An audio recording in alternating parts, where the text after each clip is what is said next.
Got a lot lined up today on InGoal Radio, the podcast, presented by the Hockey Shop, source for Sports Langley, thehockeyshop.com. Our regular segments, but we're also going to deal with a few debuts that we've seen as we say hello, Darren Millard. Connecting with Kevin Woodley. What's up, buddy? Hello, Darren Millard.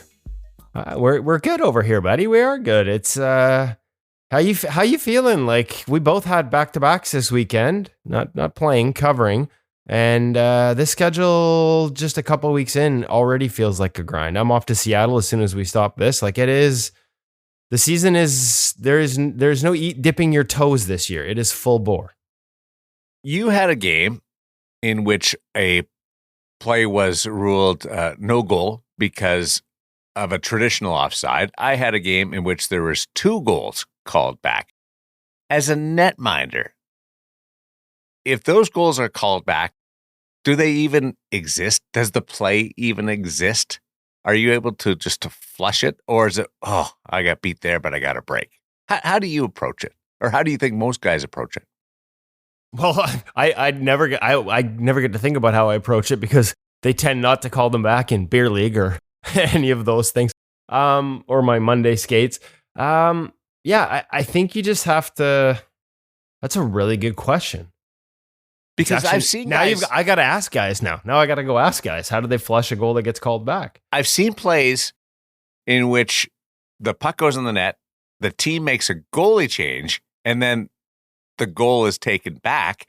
And I'm like, well, that shouldn't be on that guy. He should go back in. It didn't even count. Yeah. And but they stay with the goalie change.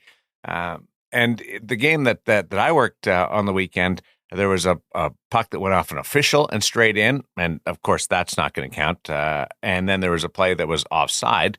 The player put himself offside, and then he had his own goal called back, Nikita Kucherov of all people, and it was taken back. And it's like, well, I didn't even think about the goalie's performance. I think you do the same thing you would do if you give up a goal. If your process is to analyze it and then move on, you do it the same way. And I also, doesn't it sort of matter if you knew it was offside? Like if you let up or anything like that, or if you knew automatically, or like the goal that goes in off the referee that you knew wasn't your fault and you knew wouldn't count. Like Pickard let in a goal by Kiefer Sherwood that was called back on an offside because Tyler Myers was ahead of the play. There was no way he was letting up on that. But I know. And then Sherwood beat him again from slightly closer range on a breakaway after dancing the defense. So to me, it's, you know what? Whether it exists or not may depend on how I write that story. And in my game story last night, the goal that was called back exists for 2 reasons. Because 1, Draisaitl scored right after the disallowed goal to make it 2-1, and we had a hockey game. And then 2, Sherwood scores again. So it got referenced, which my apologies to Calvin Pickard for including in my story a goal that never actually happened. It's kind of like the rule of journalism. We don't go to the airport to talk about the planes that landed. So why did I include that in my story? I apologize. It should have been deleted. But unfortunately, there were some good references to tie to it. A wild little journey for us to start. We also had some interesting arrivals in the National Hockey League. A few debuts to touch on. InGoal radio bump, Carl Lindbom, with the debut after appearing on the show last summer. So make sure you go check out that episode, the game you covered, Darren, for Vegas. And we just talked about the disallowed goal. Sounds like he was the only one in the building that was aware it wouldn't count right away. Yeah, so he was like chilling out, like it hit the ref. It's okay.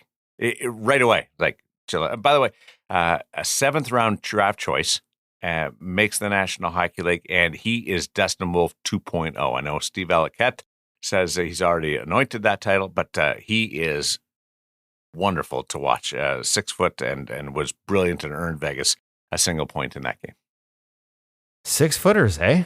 Yeah. Jack Greaves. Are we starting to see a return of the 6-footers? Jack Greaves is the guy that Valakat has already anointed Dustin Wolf 2.0. Well, we need to see more of them, that's for sure. Good for him. Like I said, make sure you go check out the interview we had with him. I thought it was fascinating. An older brother who was drafted, I believe you said, by the Rangers. By the Rangers. We talked about that. A goalie, just a real student of the position, right? Like, seems like a real student of the position. So not surprised that he would be aware of the rules. And let's be honest, not all goalies are. Like, there are times where things go in, and we had one earlier this year where I didn't know the rule. Charlie Lindgren goes to cover a puck and the stick's already underneath it. Stick pries the puck loose. if that gets pushed into the net, it's not a goal. But you can dislodge the goalie, move the goalie's equipment to create a scramble, and if it ends up in the net a few seconds later, it counts. You know what I yell in that situation? Car. Got it. Car. Yeah. That works for me too. So yeah, great. I mean, and we've had some debuts, right? Like we're seeing injuries around the league. Colton Ellis, like stick taps to him after overcoming a lot of injuries with the St. Louis Blues. Really finding his game over the last couple of years. He had a really great post-game interview with the TNT crew and Henrik Lundqvist, and what a cool moment that was for him, but also talked about the work that he'd done on his game with the Blues and with in their minor leagues and with their coach, Dan Stewart, who's also been on the show before, friend of the program, as we say, and credited that work was sort of setting him up for the way he played in his first NHL game. Like just great moments. Brandon Bussi as well, right? So got to be ready for those opportunities. It seems we started with the condensed schedule. It's going to lead to more of them, more injuries, more opportunities, and more great stories for guys like Brandon Bussi, Colton Ellis, and Carl Lindbom. Good for them for taking advantage and having great outings in the first round. I know Carl didn't get the win, but it sounds like he played great. Got a stick tap from Vasi. Did. When they crossed over after the second period and the shots were like 25-8 in favor of Tampa Bay, Vasi had some time to think about what he was going to do. As they passed each other going to their respective benches, Vasi leaned out and gave him a little bit of a tap. And tell me that's not cool. Your National Hockey League debut, you're facing a future Hall of Famer in Vasilevsky, and he's the one giving you props, going, great job. That's neat. That's goalie union at its best, right? Like that's the goalie union at its best. So good for Vasi, and like I said, good for Carl. And we're only a couple weeks into this season. We're going to have a lot of debuts to talk about as it moves along. Got our gear segment coming up, brought to you by The Hockey Shop, source for Sports Langley, thehockeyshop.com. Gear continues to pour in new gear at The Hockey Shop. Some of this stuff this week, we got one that we just missed in the summer, didn't get to as with all the new gear arriving, but there's more coming every day. We've talked about the special sticks from CCM, from Warrior. There's one coming from Bauer. We've got a gear launch coming from Brian's. And you know the best place to get both the equipment itself with a massive inventory of everything new, but also information about the newest equipment from a staff that doesn't just know the game, but plays the game and will figure out how your game fits with the equipment that they sell you. That's what you get at the Hockey Shop Source for Sports. You get a level of expertise that is unmatched when it comes to playing the position and equipment that will help you do it better. Make sure you check them out today at the Hockey Shop Source for Sports in Langley or thehockeyshop.com. There's equipment that keeps you protected. There's a different angle where it just keeps you safer. And that's what we'll deal with today with the Bauer Pro and the Pro Plus neck guards in the gear segment, brought to you by The Hockey Shop, source for Sports Langley, thehockeyshop.com. Something new this way, Knox. That's what you want. While Cam composes himself, I'm going to tell you that we are at the Hockey Shop Source for Sports. This is the new Bauer Pro Plus neck guard. And despite the fact the season is underway, we have new stuff we haven't talked about. You have so much here at the Hockey Shop Source for Sports that it takes us a while to get through this. Does. The beauty, though, is you've been able to test this. You've been using this yourself, and you are a big fan of Bauer's new neck protection. So walk me through the differences between the two and what it is that separates it. Because quite often we see it, it's not a big piece of equipment. No. But instantly I feel the stiffness, the rigidity around here. It's not a big piece of equipment, but it's an important piece of equipment. Cannot gloss over. So don't gloss over it. Let's hear it. Let's start out with one of the more important sides of it too, because there are two different neck guards here. So right. The one that I'm holding here is the new Bauer Pro neck guard. This is a BNQ certified neck guard. Which means it's got skate cut proof ballistics material. Nylon. Fancy words. In the neck. Kevlar. Exactly. So as per any minor hockey by Hockey Canada, gotcha. You need to have a B&Q certified neck guard. Now, there are some different ways of kind of wearing it. This is making it simple as giving it an integrated overall neck piece and still giving you that collarbone protection. So fundamentally speaking, if I tilt this down, this and this are going to be very, very similar. I bring that back up again, once again, this is giving you that skate protection that you do need, available in junior and in senior. For the rest of us that don't need to worry about minor hockey certification, you said it's similar, but for sure, the thickness and the stiffness of this piece around the neck, like again, if you're just looking at it, it's kind of hard to sort of quantify this, but like it's different than any one I've ever felt. Yeah, but that's not here, which is my point.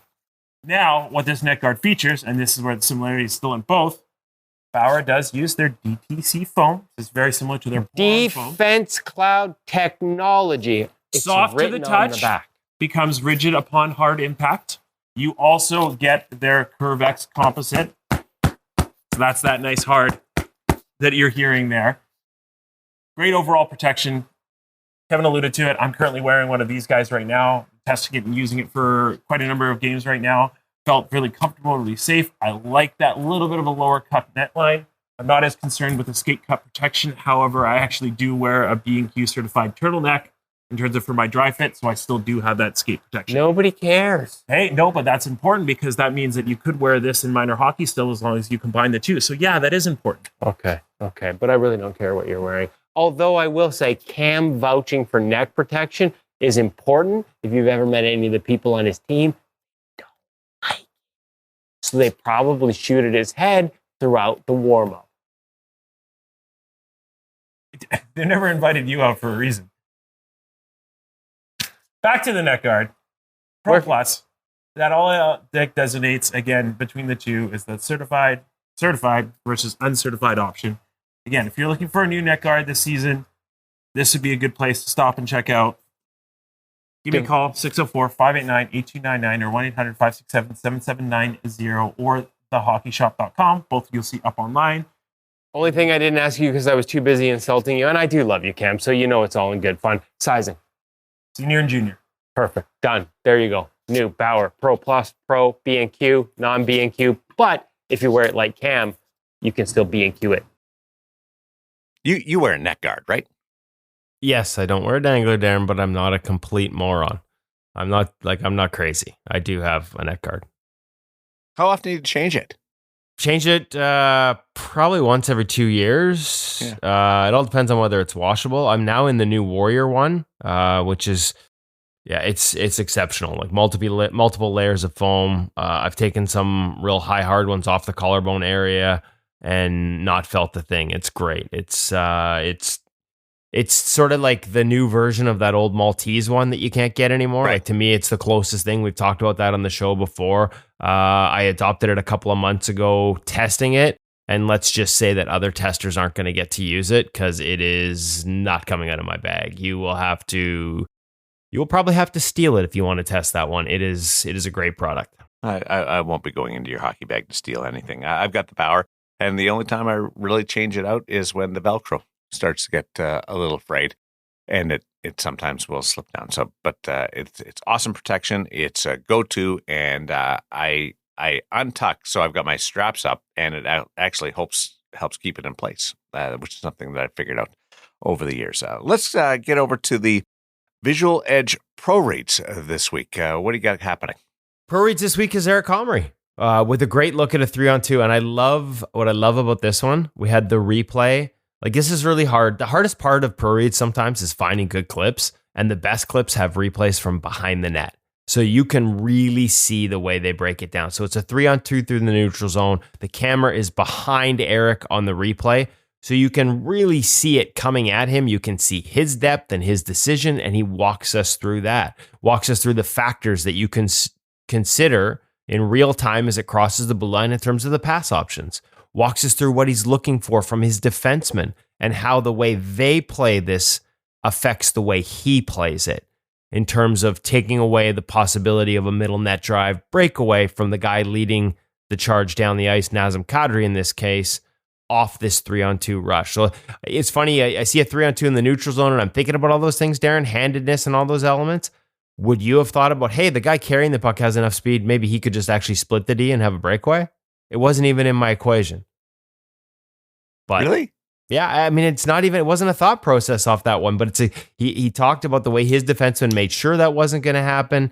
It's just a great breakdown of a 3-on-2 and how he turns it into a fairly routine save. And once again, Eric's been really good about this, is being really open and honest about how they analyze their own play in Winnipeg, where they have one of the best tandems in the league with Hellebuck and himself and a great goalie coach from Wade Flaherty.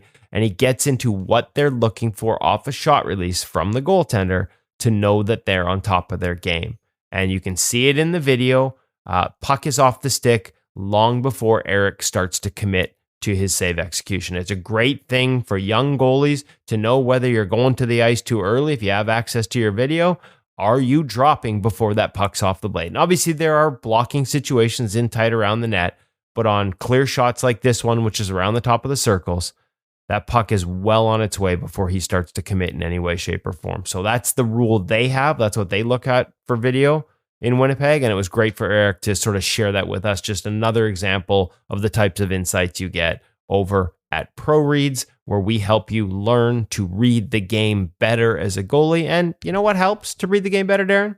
Being able to see the game better. And that's why it's brought to you by Vizual Edge. Vizual Edge is a cognitive and vision training tool used by some of the top names in the game. Goalie coaching greats like Mitch Korn asks his goalies to use it, both to assess where their vision is at and then to go about improving it.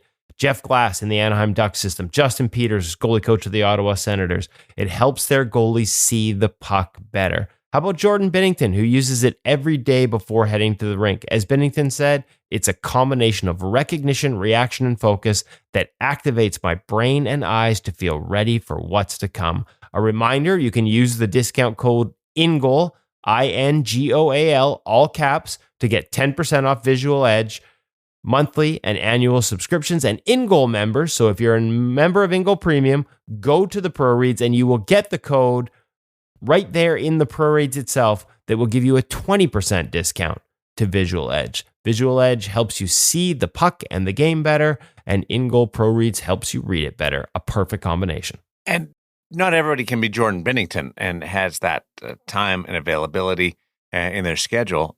But if you just did it periodically, I'm sure it would give you a similar boost, like a turbo shot. Yeah, like I think one of the things they talk about is like all it takes is 15 minutes a day, 3 or 4 times a week. But the reality is, like, if you really want to get better, use it more. It's there for you. Like that's the minimum you need to do, and you will notice an improvement. So you don't need a huge commitment to see an improvement in your sports vision, but if you make a bigger commitment, you can use it as a tool that will really drive performance increases. The game's never been faster, right, Darren? So being able to locate pucks, we had Cam Talbot on the ProReads talk about that. Like, he feels like his ability to track pucks through screens and traffic and off deflections has improved considerably since he started using Vizual Edge later in his career a few years ago. Awesome stuff. Tools at your fingertips to be able to improve your game. Stop It Goaltending U, the app, is another great app that you can lean into. All kinds of influential articles or presentations are available there. And Stop It Goaltending U, the app, partnering with InGoal Mag to bring us the parent segment. Yeah, we double dipped on the parent segment this week with Hutch away taking care of some family stuff.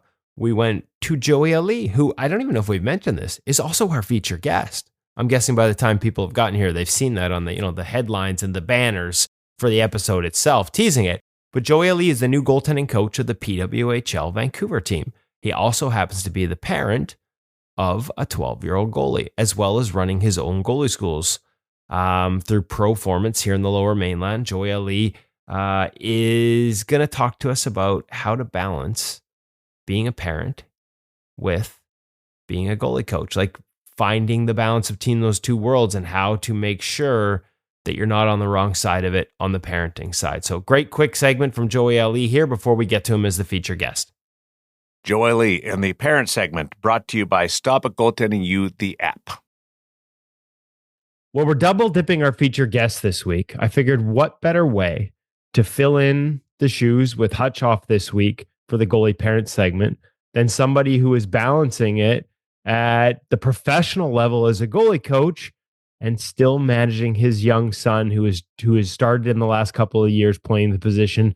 Joey Ali, that is not an easy thing to balance. Hutch has talked about it before. How do you do it when this is your living and also something you're now doing with your son? Well, Woody, thanks you guys for having me back on for the segment. Yeah, definitely a balancing act. I like most, no, whether it's my kid or anybody's kid, we always take the same approach. But on the same note, just like everybody's kid, they don't listen to their parents. So that's always something where we're having a challenge. And for me, when I'm going through that, I have to be mindful of knowing, number one, I love my kid. I love my kid. So I have to be mindful of the fact that I love watching him play. I love him playing hockey. So am I fostering that environment for him to want to continue to play for a long time? And if the answer is no, then I'm doing something wrong. So it's really like reminding myself of that, how much I love him, how much I love watching him play, and will he want to play this game for a long time? And if, again, I have to be mindful of that. So being conscious of how I'm going about it is always an ongoing battle for sure. Any advice on how to make sure you're fostering a fun environment? Because that's ultimately what makes kids want to keep playing the game. Maybe even it's just like car rides home. Do you have an approach to car rides home as a dad/goalie coach? Absolutely. I feel like I have to, know when to be coach and when to be dad. And coach is just at the rink, a little bit after the rink when we're on the ride home, but then dropping it. Like, we've had a conversation, we get home, and now he's a 12-year-old. He wants to do his thing. He wants to hang out. And I want him to enjoy the game. So I think one piece of advice is just balancing how much of the game you're talking about in depth and with the emotion that usually goes into having those conversations with your kids. Limiting those to when it's the time, as opposed to dragging them out and bringing it up in other situations where maybe hockey's not even the topic of the moment. So really just being like, hey, at the rink, I think that's a great spot for us as parents to, talk about that topic because it's so relevant. And then, on the ice, yeah, of course it's relevant. And then a little bit after, if there's a need to, and really, and with that, also being aware that we're, giving them positive reinforcement along with the negative stuff. Because for me personally, I do get, we get caught in that trap of like, hey, here's what you could have done. Here's what you could have done. But also being mindful of like, think about the good things he's done. Tell him one of those at least. So that's something where it's for parents. I would really recommend finding your spots within the time of the game, and then also being sure to, with the criticisms, being sure we're giving them something that they did well too, making it a little easier and not prolonging those conversations. The boundaries sounds like boundaries for when to have those conversations, and if you establish them, sticking with them, is that key?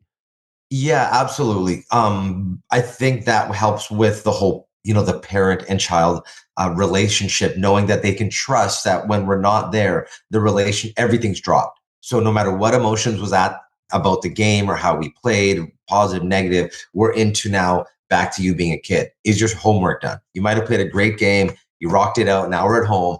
Hockey's done. Is your homework done? Okay, it's not, doesn't mean you get a free pass because you played great hockey. Or on the flip side, you had a bad day and now there's something good, positive. You're going to a birthday party. Well, let's not dampen that moment. You're going to a birthday party. Have a good time, kid. Enjoy your time with your friends. Hockey's done. It's over. So again, those moments are really important. And like you said it best, the boundaries. Having those boundaries and being able to parent and coach within them, allowing them to not carry over those feelings over to the next moment of their life, and they might be having a sleepover or might have some fun stuff going on and it gets dampered. Or on this flip side, them not doing what they're supposed to do as little kids, maybe chore wise, and being like, oh, you got a freebie. No, that's on your list to do. Love it. Love it. Joey, this is fantastic advice. I can't thank you enough for joining us, obviously, for the feature interview, which will come up shortly here on this episode of the InGoal Radio podcast, for joining us for the parent segment as well. Thank you, Joey. Thank you, Woody. That's a great conversation because we have so many parents who also help out their minor hockey teams, and being able to be on the ice with your child is a great bonding experience. But also those lines can get a little muddied when you're working in specific position to position. I just like at the end of the day, every decision he makes, like, we didn't get into a ton of nitty gritty examples. We got into a little bit of it, but to me, the fact that every decision is sort of made with one guiding thought, And that's making sure that his kid is enjoying the game so he'll keep playing it, which is probably how we should approach a lot of this stuff, right? So is what he's doing going to allow him to continue enjoying it? So great from Joey. We've got tons more great stuff coming from Joey in our feature interview. But first, that was brought to you by Stop It Goaltending U, the app. And we've talked a lot about all the different things that Stop It Goaltending U. One of the things that I don't know that we've talked enough about is their daily primers. Quick 1-minute hits, 5 days a week that will help you get better. And this week's sort of focuses on doing our best. Monday, reframing I have with I want. Tuesday, the 5-minute rule. Just get started and the rest will flow. Wednesday, perceived outcome influences, dedication and motivation. Thursday's about no excuses. And Friday talks about finding our why and why it's important. You get these types of videos every week from Brian DeCord, obviously the founder of Stop It Goaltending, and the 25 plus years of experience he brings with him into the app itself. Now the goaltending director with the Detroit Red Wings. He's been a goalie coach with the Boston Bruins. He's been a director with Arizona, a scout with the Toronto Maple Leafs, and of course, father to Joey DeCord of the Seattle Kraken. He knows what it takes to build and raise a goaltender. And you get all that advice in the Stop It Goaltending U app each week. And of course, with a subscription to the Stop It Goaltending U app, you also get a membership to InGoal Premium, combining the best of both worlds. I lean on those daily primers all the time. It's just fascinating information and little tidbits there to inspire you and get you going if you're in one of those funks, the goaltender. And when you're going good, it's just a way to improve your game. A little bit of news coming out. Toronto Maple Leafs general manager Brad Treliving updated on Joseph Woll's status. He's been skating the last few weeks, trying to get back into game shape. And he might get some conditioning games with the Toronto Marlies. Won't be eligible to play or won't be able to play, ready to play when he's eligible on November 1st. But on his way back, Joseph Woll with the Toronto Maple Leafs. And that's all you want, right? You just hope he's in a good place. Whatever's happened, none of our business. You just hope for good things for good people. And as we've established here on the InGoal Radio podcast and in ProReads, Joseph Woll is an excellent person. And every time we get to deal with him, that shines through first and foremost as well as a hell of a goaltender. So the National Hockey League is better with him in it. And we hope he's coming back to it with everything else settled and feeling good. Excited about the Lower Mainland getting a PWHL franchise in Vancouver. And Joey Ali is the goalie coach with that franchise and is our Sense Arena feature interview this week. Yeah, talk about how to work with kids. One of the things that, as I've sort of started to experience this myself, man, like minor hockey ice time is tough to come by, eh? Like one practice a week, a couple of games, splitting games. It's not a lot of touches. It made me realize just how valuable NHL Sense Arena is, especially with the new game flow program that they have in there. I love that they're always improving it, and this game flow one is a really massive improvement. Not getting enough games? Even if you're splitting games and it's only once a week and you want to get a few more reps, GameFlow will let you sort of basically head into a headset and play continuous action games like you would in a game. Work on your focus, work on your concentration, not just work on your skills, managing traffic, reading releases, all the different elements that go into being a good goaltender, but being able to focus for longer, more extended periods of time, being able to sort of hold the visual skills and the mental skills required to succeed in a game-like environment. It's all worked into the new GameFlow application by NHL Sense Arena. It's a great tool for young goalies. It's a great tool for older goalies. It's a great tool for all goalies, and that's part of why NHL Sense Arena is a great tool for all of us. It's always developing. They're always adding new things, and I love this new application. Looking forward to getting to know him a little bit more off the parent segment. It's our NHL Sense Arena feature interview. Joe Ali here on InGoal Radio, the podcast.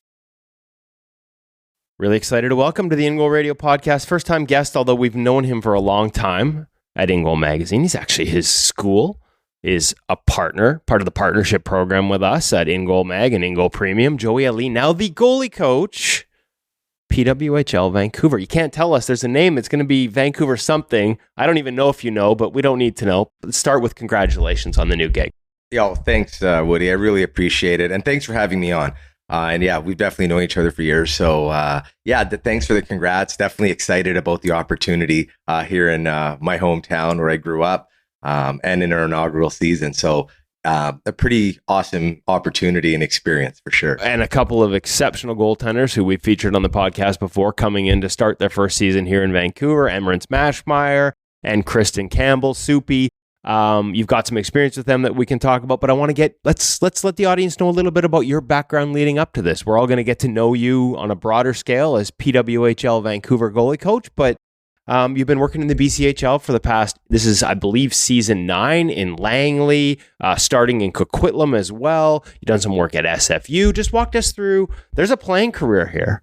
Yeah, absolutely. The hockey DB on the playing career is a little thin, buddy. So that's usually how we become coaches. Totally. Walk us through the history.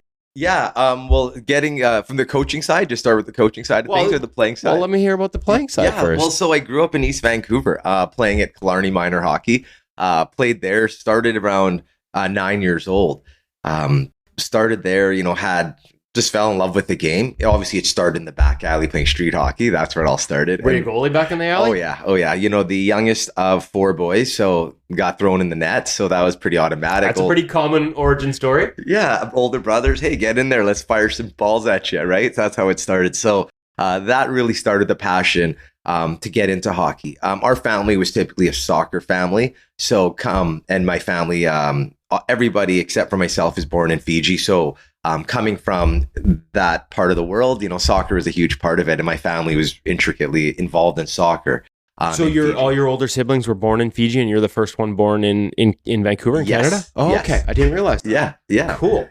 Very cool. So, they've, through soccer, I love soccer, but I fell in love with hockey. And Kirk McLean being, my first guy, I was like, oh my gosh. And then Grant Fuhrer too. Grant Fuhrer is one of my guys too. But obviously growing up in Vancouver, I enjoyed watching Kirk McLean, the gear, his helmet and stuff. So needless to say, I got my first opportunity to go play hockey and I wanted to go in net right away. My brother was not totally excited. He's like, you got to be a player first, which is probably good advice because I got to work on some skating and whatnot and then fell into the goaltending. But like you said, nothing too glamorous about the playing career other than hey, I want to know who the Fernie Ghost Riders are because there was a stint with the Fernie Ghost Riders and then Northland College and a university as well. So it was a short career, but there was you played at a level. Yeah, totally. I guess when I was 15, I made the BC Winter Games, which was awesome. Worked my way into the BC Best Ever program, which is now the high performance program in BC. And, continue to work my way through the program and play. My first junior team was the Grandview Steelers, and it was Aldo. He's still there now. He's the owner now. My second year, we went to the finals, kind of a Cinderella kind of story. We ended up losing in the finals to Abbotsford, but we took it to Game 7, so that was fun. And then my second year, I went to the Fernie Gold Shredders, the American Western Hockey League, which is a junior A team. That was a very unique experience. I love Fernie because the memories there, I'll never forget. The people are just amazing. But I remember going to camp. There was 18 goalies at the beat out. In November, I got my first start, and it kind of started rolling from there. And then my second year, we went to the finals. We got a national berth in the USHL, and we won a bronze, which was phenomenal. And that's where I got my D3 Scully to Northland. But again, not being too well versed in hockey, I was like, man, I got a Scully. I didn't even do any research where I'm going, what I'm doing. And again, where's Northland? Yeah, where's Northland? It's Wisconsin. But I didn't even know. All I knew is I was getting 2 sets of gear. I was going to get a new dorm. I was pumped. I was like, wow, this is amazing. Didn't look at the rankings. Didn't look at anything. And I think that kind of speaks to my inexperience in the hockey world that time. Family not being quite accustomed to it. But hey, I'm getting schooling. So I was jacked.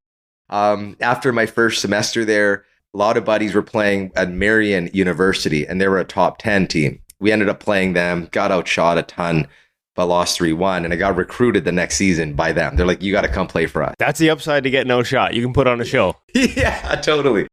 So put on a show, got enough shots, I guess. Went to Marion, had a good time there, took business, and marketing was my business was my major, marketing was my minor.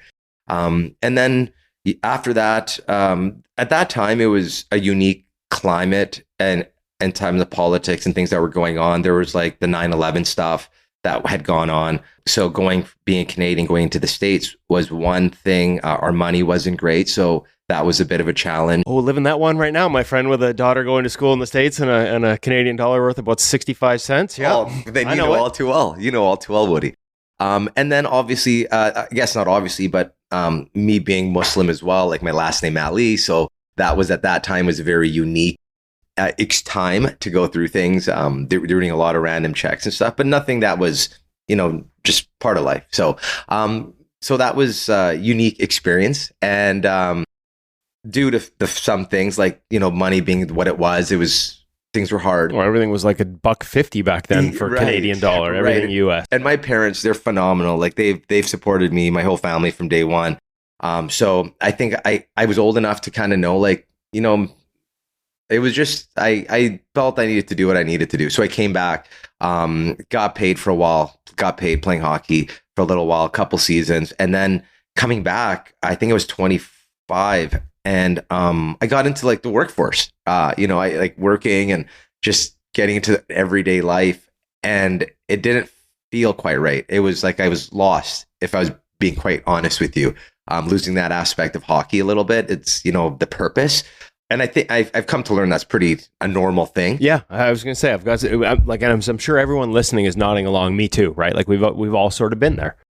So with that, I got into coaching. I started my own goalie school in 2008 called ProRead Goalie Training. Hope that's okay to plug. Oh, that. Absolutely, plug away, my friend. And that was where I started doing stuff on my own. Started on my own and worked my way up to a couple years later. The goalie school that I grew up training at was Performance Goalie Schools, right. And the late Sean Murray. He was a goalie coach and a mentor growing up and helped me a lot. Him and Rob at the time, they're like, hey, you and Jordan Sigalet. I was just going to say Jordan Sigalet, goalie director of the Calgary Flames. Correct. Heard of him, had him on the show. Yeah, he's a great human being as well, and a funny guy. And so we knew each other growing up. Jordan and I, we trained at Performance. We would be in the summers. We'd see each other. We'd play junior hockey. We were BC best ever. So we knew each other real well. He's just way more of a rock star than I was. And so we got together and created the Fraser Valley Performance Goalie Schools. He moved on to his professional career, and I'm continued to grow the company. And through the companies, I feel like we've done a really nice job, provincial wide and even Western Canada, with creating goaltenders and creating a goalie culture and understanding things. And, teaming up guys with companies like yours, like InGoal magazine, just, they're valuable relationships, and they're the right relationships. And I feel through the businesses, we've created a nice kind of thing going on. Yeah, you've built a nice thing out here for sure. And thank you. And through those, and so that was like in 2010. And now, then I got into BCHL. I got offered to work with BCHL, which was amazing. One of my mentors, Barry Wolf, he actually asked me, it was Langley Chiefs then. At first, that was my first team. And then Jordan had then moved on to go do the WHL, the Silver Tips. So I took over the Coquitlam Express and won a championship there. And then in 2014, got involved in Canadian blind hockey, which is another aspect of, that's more of a volunteer thing. It's just to give back. I feel that's an important thing to do. And it was a huge challenge. Okay, so we want to get into that. I wanted to ask you about, especially it feels like a tasteless joke, but there are a lot of people that when they see me play goal, assume that I'm part of that program. Sorry, I had to. That was probably a really tasteless joke on my part. Of humor, but no, we were actually, I'll share one quick one with you. We were in Western Canadians this weekend, and one of the directors, she's from Manitoba, she was playing, and she's like, we were going around the room, and I was like, your name, where you play, and a funny fact. And her funny fact, she's like, I love blind jokes. I want to hear them all because I love saying them. And we were just like, it's tailor-made for goalies, right? Right. It's a great sense of humor. Yeah, it is tailor-made for goalies. Like, anytime you say that, how does a blind person stop a puck? Well, let me get into it. I get the odd one that hits me too, right? You start with Kirk McLean. Yeah. About as old school as we can get. And just to give the people a little bit of a taste of this, like when you're at Northland and Marion, we're like early 2000. Yeah. So, yeah, that's when I started learning goaltending or about goaltending, coming to it late. And that was an era where things like proper save recovery were becoming commonly taught at young ages, but still not executed at the NHL. So like that's a major transition in the position itself as you are going to college and then transitioning into coaching. So the evolution from a guy who grew up watching kick saves, curious how you played, and then as you transition into coaching, and we've talked before we went on the air here about a lot of the biomechanics and how deeply you're into those things, like what are some of the biggest changes you've seen over all these years? Because we're not doing it Kirk style anymore. Yeah, you're right. Where the skate save is out, the 2-pad jammer looks great, but not as utilized as often.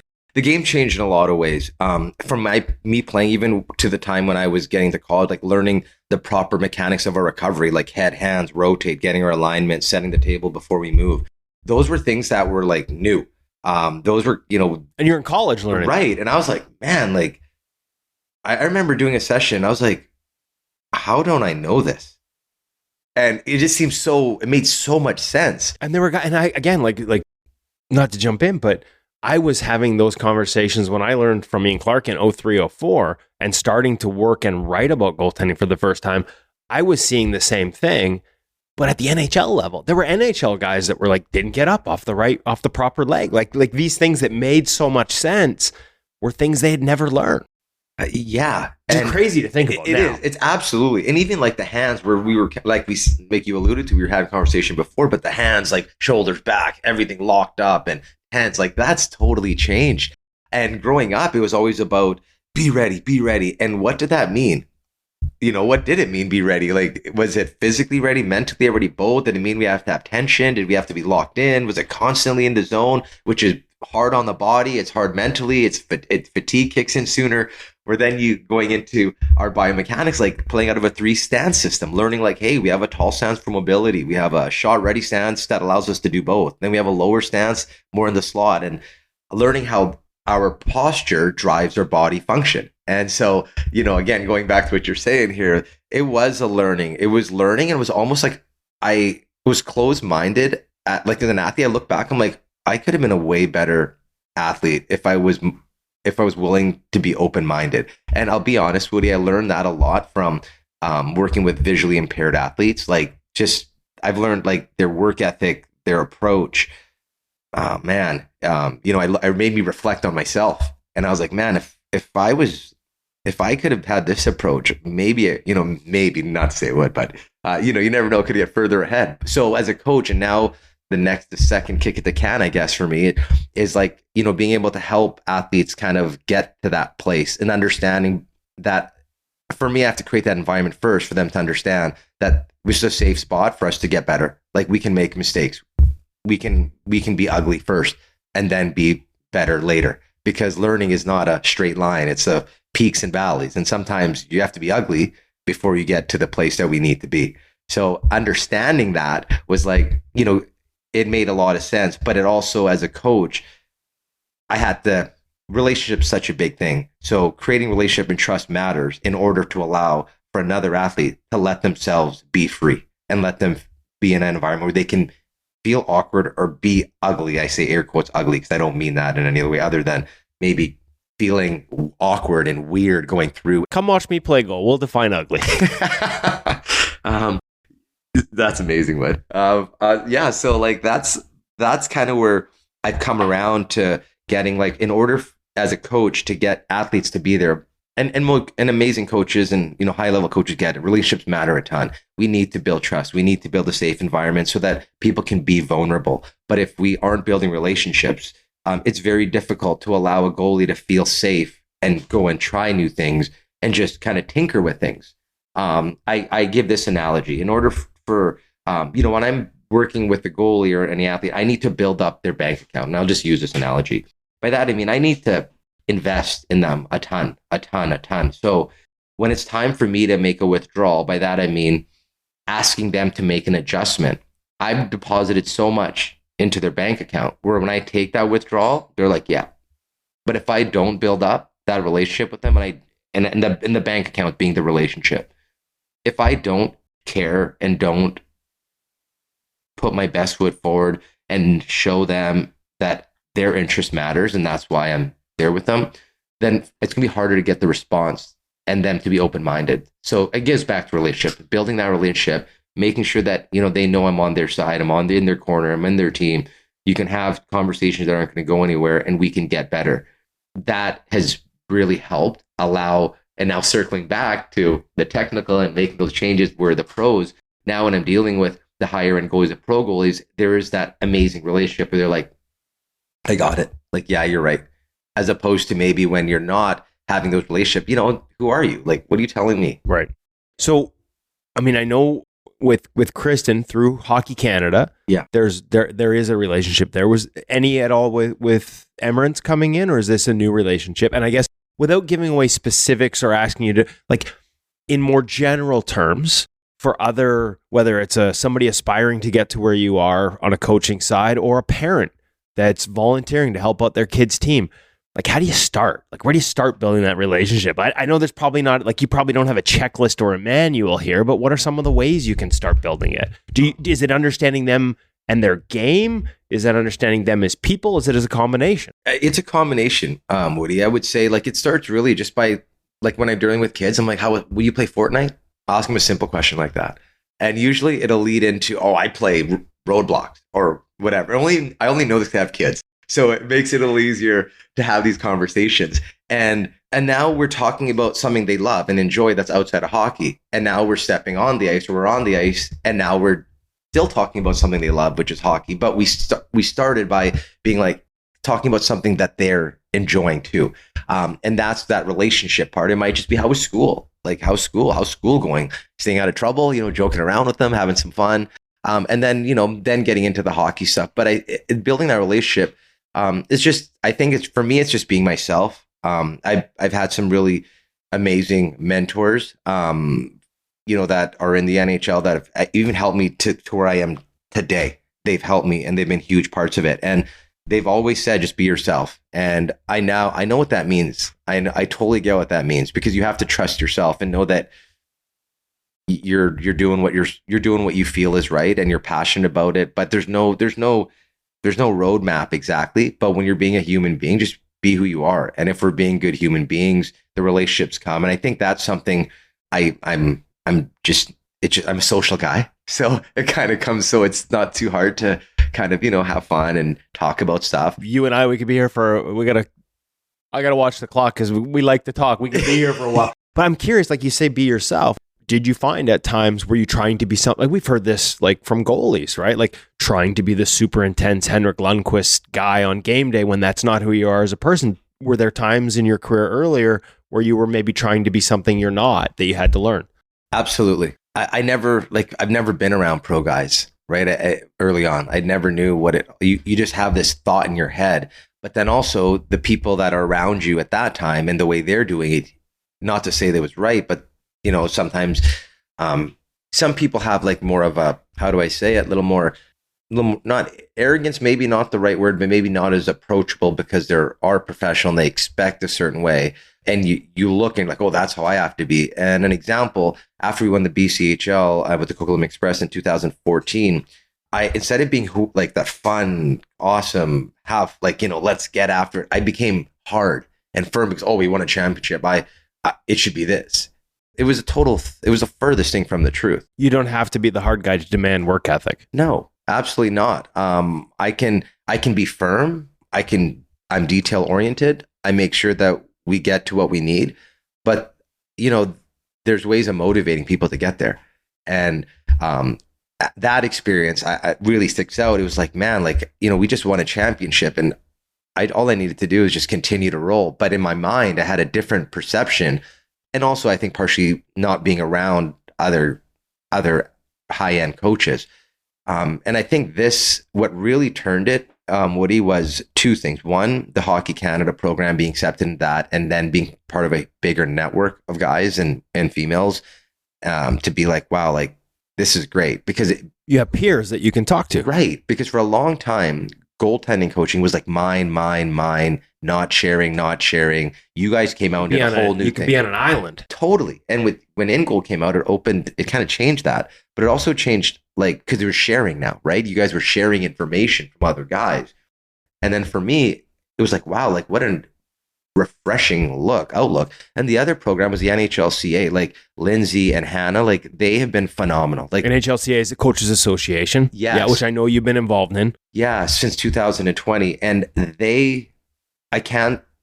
like there's so much appreciation that goes to those programs because they gave me the exposure to be around these amazing NHL goalie coaches that to this day I am so thankful for them. And I know I can pick up my cell and text them and they'll give me the information I need. And they've been super supportive. And through those programs, getting to like hear it and see it. And one of the goalie coaches, no name dropping, just going to talk. Well, I was going to ask you if you can give us some examples, but I didn't want to put you two on the spot. So whoever you're comfortable sharing with. Honestly, there's Curtis Stanford's great. Jean's been great. Franz, Marco with the Canucks, he's been great. Jordan Siggy's been great. These are, and at the NHL at the Toronto this year, NHLCA this year, I had 2 conversations that made the whole trip worth it. And one was because I'm a social guy, and when you're in those environments, there's a social side, but there's a professional side to us. When it's go time, it's like the alter ego, but it's hard to show that when you're in a social setting because you're not trying to be like, I need a job, I want a job. No one's trying to be that guy. Yeah, we're just trying to be ourselves. Yeah. And I was given some great advice by Curtis on having conversations and how to, get those conversations to where they need to go. So then you can start to showcase yourself. And right. I am so thankful to him because it was a phenomenal conversation. And then also with Franz, he had a great conversation with me as well about being yourself and like, look who you are. And like, it was really good stuff. And he's been supportive. And Jordan's always been supportive of Siggy throughout the road, whether it's like, hey, how's the scouting report need to be done or this? And Marco with the video stuff and his access to allowing me to just, be around and ask stuff. Like these guys are the total opposite of if I'm going back to 2014, what I thought a professional was. And being around them, you're like, man, these guys are phenomenal human beings. Isn't it funny how it's like the guys at the top are always like as much as, and it has shifted the idea of sharing and being open, but most of the guys at the top are more than happy to help you out. You just have to figure out a way to ask. Yeah. And the NHLCA provide Lindsay and Hannah, like they're doing such good work. The opportunities they're providing for like myself, other female coaches, other BIPOC coaches, it's amazing. And I'm very, very thankful. And through those programs, you're able to get that knowledge, get that experience, and then go to that NHL All-Star. When I was selected to that was amazing. Like being in that arena and just taking it in and being like, this is it. This is it's not like I know where I want to go. It was just, it's like you can taste it, and it was like, and it really, it's motivating, and I'm just thankful for those opportunities because again, it showed me that. It is about being yourself, and that essentially is. And if you're yourself, it's going to be fine because you're comfortable in your own skin. And it was just that exposure that really, really, really helped.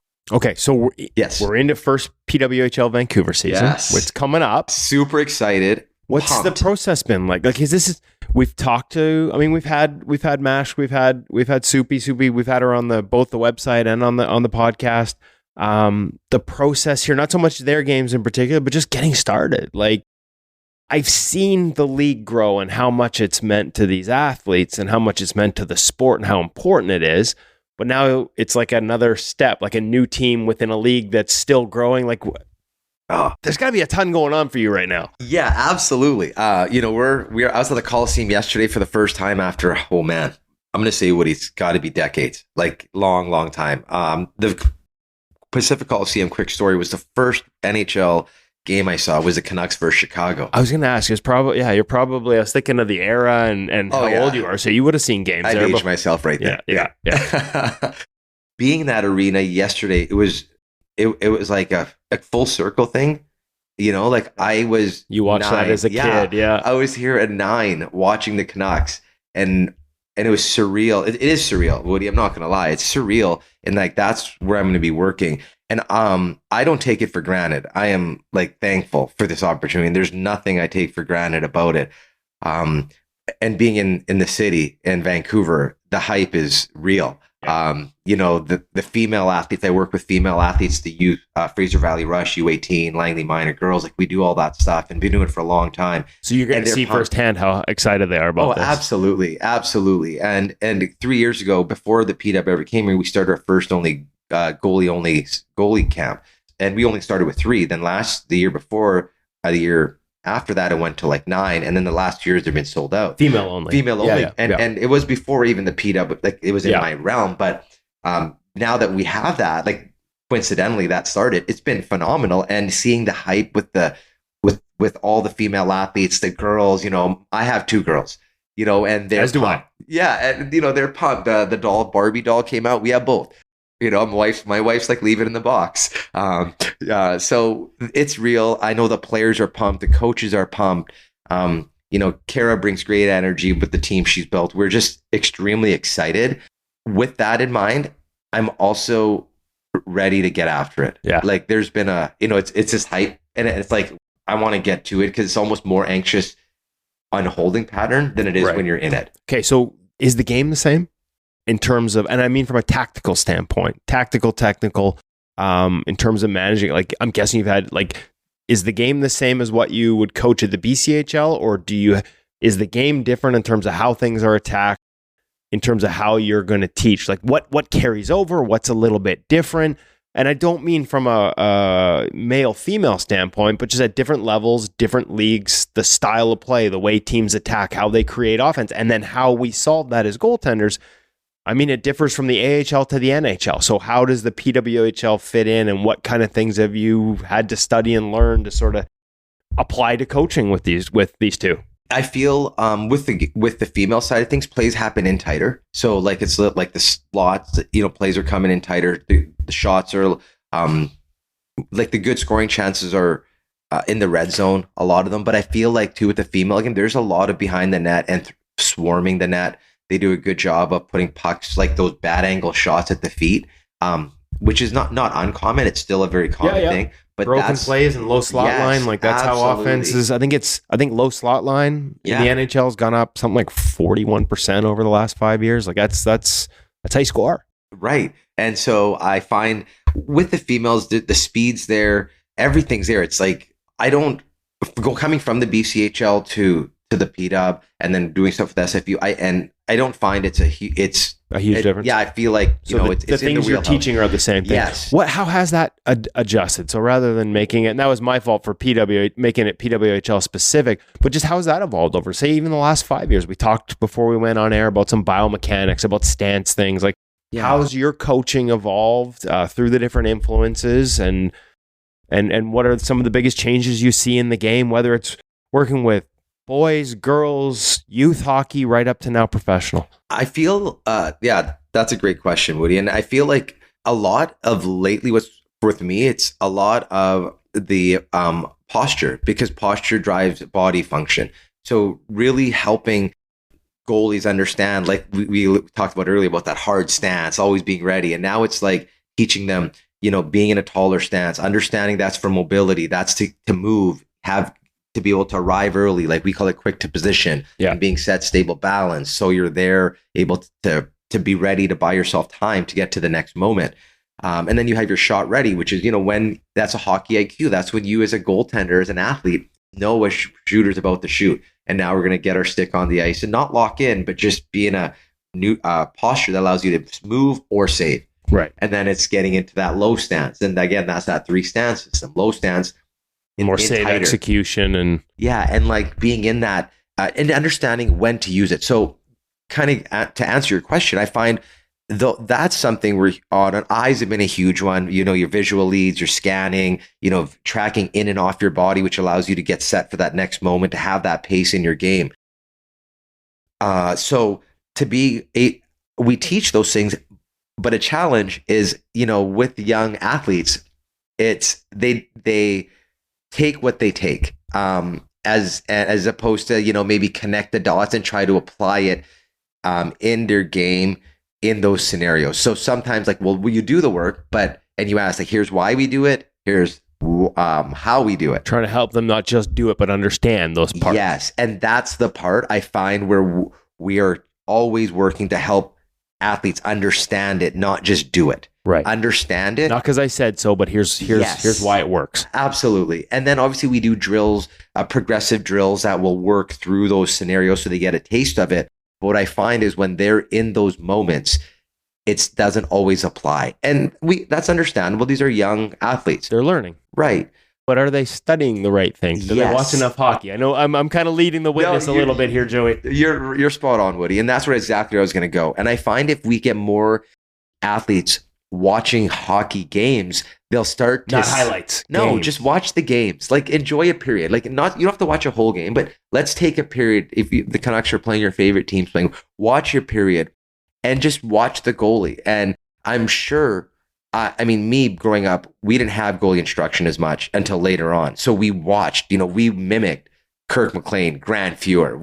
What they did, we tried to do. You studied, you emulated. Yes. And I feel like a little more of that would be helpful to today's athletes in that they will see what they're learning, see how it's applied and in the scenarios, which will then, like you said, it'll help them kind of, gets the juices flowing mentally where they can tinker with it and be like, this is studying it. This is what I get. This is what I'm doing. Yes. And again, in gameplay, we want any athlete to play freely and fearlessly, no question. But in practice, we need to have the brain working because that's when we make those adjustments and we tinker and we learn. In a game, I am not going to tell my goalie, this is what you need to do. No, I trust you. You play, you get in flow state, you do you. Of course, we'll have conversations, but I don't want an athlete to feel where they can't find a creative solution. They can't sprawl out to make a say. I want to see that. I would rather them put themselves out and get scored on than to just turn and still watch it go in. And the bench as well. The willingness to break structure and find creative solutions is a big part of the game. Absolutely. And so going back to it, in practice, the brain needs to be on. We need to make those adjustments. We need to kind of tinker and figure it out. In a game, though, I am not going to ask you to do that. I want you to play in flow state. I want you to get to it. I'm going to trust you. This is what you saw. After the game, we can have discussion on what you saw and, at that time. But, game time, it's your day. It's time for my athlete. You're my goalie. Go out and have fun, play fearless, be creative and bring the crowd to their feet. Do what you do. So you're setting me up for my favorite line. If you think out there, you're dead, right? You're old enough to have watched Top Gun, the original. We talked about posture. One of the things we talked about a little, patterns. Mitch Korn talks about goalie is not a game of shots; it's a game of patterns. And being able to sort of recognize those and watching hockey helps you do it. The other thing I wanted to get to before we get out, and I'm going to make you show me some drills at some point here because I'm really hoping we're featuring PWHL goalies in our pro drills at InGoal this year because now that we have teams close, I'm going to get to see them a lot more. Press, the idea of a press. We talk about multi-stance systems. Right. One of the challenges of multi-stance systems over the years has been when the movement from one stance to another, especially in situations you go from high all the way into that save ready, is the abruptness of it and how it can get you locked in or be targeted. Like, hey, if you go high to low and it's this distinct motion that widens you out, teams will start to look for it. So you had mentioned, walk me through what a press is and how you're using it and teaching goalies to sort of as a way to adjust stance in different situations and not lock themselves in totally. So the big question. I'm sorry, I put you on the spot. And I hope you're okay talking about it. I'm totally good. I'm totally. Thank you for that question, Woody. The press is exactly what you said to combat the lock in. Today's players are taught to use deception so much, whether it's a push, a pull to change the angle. And as a goalie coach, like when I'm pre-scouting, I'll be like, hey, if we lock a goalie in, we'll get them widened out. Now that puts them vulnerable to go east or west. Or if they lock out, you can also go up. So what we've kind of been tinkering with over the few years is what I call the press. And the press is pretty much to help combat a goalie from locking in. And because as we know, once you lock in, get wide, as a goaltender, you're only left with a downward motion or a slide because you're locked. Like you're lost your mobility. Yeah, you're committed. Unless you're Dustin Wolf on a breakaway, which is just sick stuff. Yeah, he's amazing. The rest of us can't do that. He can be in the splits and he's still going to move. Grab an edge. Yeah. This is unreal.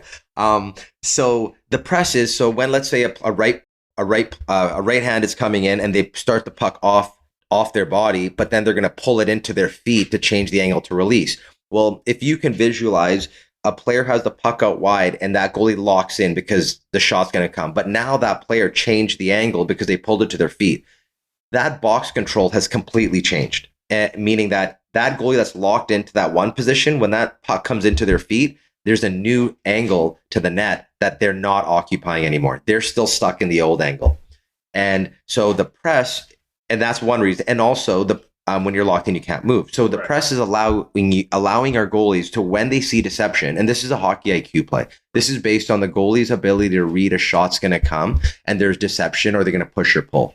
And that's when, let's say, sticking with that scenario, right-handed shot is coming at you and they pull it into their feet. And I'm a goalie. My left leg, I would allow it to just scrape along the top of the ice so that my chin belly button is going to be square on that puck when it releases, essentially putting me in the middle of the shot lane and still having a box control because I haven't locked in. So you're widening out slightly, but it's more of a, like, almost like a little subtle shuffle shift as opposed to a lock. Down lock. Totally. And so that would be your right leg. If there's the left player pulling it, then it would be your right leg doing the press. Right. And if you're reading like someone coming in for a 1T, both legs would start to press out, allowing for that downward flow. The beautiful thing about it that I find is if that player holds the puck, because you're pressing and you haven't widened out, you've just allowed that edge to kind of get yourself more at that shot ready, that back leg can follow you. It's still loaded. Right. It's still loaded. So you can shuffle, you can go into a T push, you can hold your edges. You're not committed. And so I found that's been really popular amongst the goalies I've shared it, whether it's goalies going to like an NHL camp, whether it's been the PWHL goalie, whether it's been dub goalies or my university goalies, they get the concept. And so that has been a really unique one to work with because I'm finding it does keep our goalies more mobile. It doesn't allow them to lock in. It's allowing to have some flow to the game, and it's a downward flow, which then leads into, let's say that player pulls it to their feet and you have that press. Now that when that shot comes, you have that chin over top, you're that downward flow over top, that head trajectory, you make the save. And because you're leaning in, head trajectory essentially means leaning in over top. Now you have that flow to go right to your rebound, as opposed to reaching when you're locked in and that player changed the angle. Now you're reaching on that save. You're not over top of your save. And now when you're recovering to your rebound, now there's more mechanics required, which costs more time, which will put you slightly behind the play. And this is a game of seconds or milliseconds, as we know. It's like it's almost like a far more subtle but situation specific, less of like a lateral release. Yeah, I mean, in a way, not in a way, like a little bit of sort of like a, just ever so subtle. You're allowing yourself to transition a little lower, a little wider, without committing to that locked in stance in any way, shape, or form. Right, and there is, and then and in a sense, yes, and then when there is, I probably oversimplified it. I didn't mean to. No, that's all good, man. And then the triggers is knowing that we're not getting wide. Like once you feel you're getting widened out, that back leg needs to now follow in. And that'll keep you square. So we're talking like a 6-foot guy moving it out, let's say he's at the top of the circles, or a female player at the top of the circle, pulling it from their wingspan out wide, pulling it to their feet. That press will allow them just to stay set, stable, and balanced while staying square on the release. As that angle's being changed by shooters who are increasingly looking to change it. And it's all about that, right? Yeah. It's because the goalies are so good now. We have to get them moving. We have to get them locked in. We have to get head switches. Get traffic in front of them, create all these obstacles. So as a goalie coach, when I'm seeing, and I saw that, I was like, man, I like the idea of the press. Like it can be good. And I'm finding that it creates flow, like, but not like a east to west or lateral flow. It just creates that flow. Balanced flow. Yeah. Balanced flow of a downward flow and again, this is one though that you have to work through because it's the hockey IQ play. It's not just something you do. So in practice, this will be when your brain is on, applying it. And then in games, through repetition, I hope that it starts to present itself. But again, it's repetitiously going over it through practice while the brain is on. Okay, so now, automatically, I'm loving this conversation, and now I feel like I'm gonna have to hold you to showing. Like, this needs to be an article. We need to get out there, film some stuff with you and the PWHL crew. Love to, and follow this up. So, because there's a lot of people right now that are making notes, and they're like, I need to learn this. I need to teach this. So, Joey, we're gonna leave it at that. Just because time, you and I could probably go on for another hour, but this just means we have time for a part 2 as this your first season in the PWHL gets going. So. Back to the start, congratulations. Thank you very much for this time. I can't wait to do more of this with you in the coming years. Woody, thank you. I really appreciate you and Hutch and InGoal Magazine. So thank you for this. And yeah, I look forward to doing more with you, my friend. So you guys go back a little bit. Yeah, we've been. I mean, obviously, he's part of our partnership program and his schools. But I've met Joey years ago through Proformance. You know, he mentioned in the interview Jordan Sigalet, who's the director of goaltending with the Calgary Flames, was his partner in the early going. Somebody I've known back since his playing days before he went over to coaching. And so it's been great in the past couple of years to build a closer relationship with Joey. Watch the work that he does. Working with Hockey Canada, and I'm just excited for him to get this opportunity. I know he's ready for it. You know, I'm excited to have the PWHL here in Vancouver and down the road in Seattle.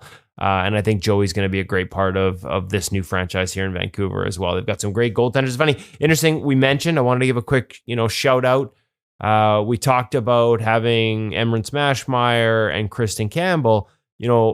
I'm not sure it's official or if it's a tryout. I don't have all that, and so I don't want to mess that up. But Kimberly Newell, if you remember her as a guest on the InGoal Radio podcast, from the area here, played for China at the Olympics, and hasn't actually played much hockey since because there haven't been leagues. She's going to be a part of the organization, or at least trying out to be a number 3 goalie starting out. And what a fantastic story. Hasn't played for years, but I've seen her on the ice since, and she looks fantastic. So a lot of really exciting storylines, good people, great goaltenders already involved with PWHL Vancouver. And I can't wait to get out there and sort of watch them going through their reps and try and learn from them. What are you hearing about her name? I know you couldn't pry it out of Joey. I waited till he went to the bathroom. I tried to look at his laptop. I was doing all the sleuthing I could, but Joey kept it well hidden. So I don't know. There's a little part of me that would be like, okay, because I do believe they are going to introduce the name before the season, but still wear just the Vancouver jerseys for the first year, not have the logo on there. There's a part of me that's, like the kid at Christmas wants to rip everything open. Give me the logo, give me the jersey, give me everything. But I think the colors are sharp. The sets are. Have you seen some of the sets? Like you see Mashmeyer's CCM All Out set for this. Got a little Potvin-esque graphic. I like that. That looks good. Can't wait to see what Soupy comes up with. And actually we'll have all, for Kimberly Newell, what the Brian set she wore at the Olympics with the dragon on it. Yeah. Like one of the greatest all time. So the 3 of them might have the best gear in, forget the PWHL. Like depending on what the other 2 come up with, this could be the best gear in hockey. So you weren't able to get anything off the gear as far as hints for the name. Well, I'm pretty sure they're not calling them the Felix the Cats. It sort of had a Potvin graphic. Darren, now you got me thinking even deeper. Here I am trying to be a good Easter eggs in there? No, maybe there was. I don't know. I just don't know. You're killing me now. I just don't know.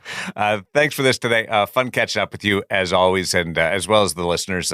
Let us know some feedback. We got some great notes in the last couple of weeks, including one that walked us through an unbelievable journey from Woody's warm-up stick all the way through the dangler. And obviously, great listeners who are so passionate about the position. But stay in touch with us. Drop us a line. The short one, the long one, doesn't matter. We love hearing from everybody. And Woody had a good chuckle at the Woody's good at Woody understands self-deprecation. So I had a good that was a great one. I loved it. Thanks. Keep them coming. Talk to everybody next week on InGoal Radio, the podcast presented by The Hockey Shop, source for sports Langley, thehockeyshop.com.